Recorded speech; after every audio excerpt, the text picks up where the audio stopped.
ખાધી હશે. મેં તો ફ્રીઝરમાં મૂકી હતી. હા તે મેં તારી કઈ ચોકલેટ નથી ખાધી હો. મેં તને કીધું તે ખાધી એમ. હા તો મારી સામું જોઈને શું કહેશો? ના ના ના, તું સામેથી દોઢો છે એટલે તે જ ખાધી હશે. અરે ના ભાઈ ના, મેં તારી કઈ ચોકલેટ નથી ખાધી હો. તું ખોટા મારે નામ નો ચડાવતી. તો કોણે ખાધી હશે? મમ્મીએ ખાધી છે. મમ્મી કોઈ દી ખાય? તને બોલતા શરમ આવે છે સેજય?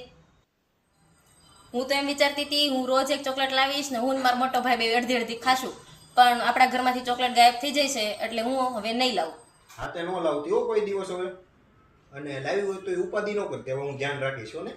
ના ના, હવે ખોટી તારી ઉપાધિ રાખીને એટલે હું નહીં લાવું. ના ના હવે કાંઈ વાંધો ન હોય, તમ તારે હું પૂરેપૂરું ફૂલ ધ્યાન આપીશ અહીંયા. ના ના, હવે એવું કઈ હવે લાવવું નથી. હા તે નો લાય તો કાંઈ નહીં, બરોબર? એમાં મારે ખાવી નથી, એમથી તે ચોકલેટ ખાધે છે ને દાંત ચડી જાય હો. હા લ્યો તો સરસ.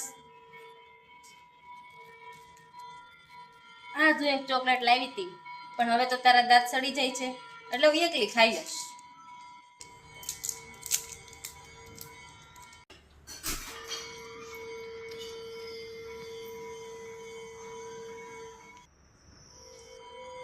વાવ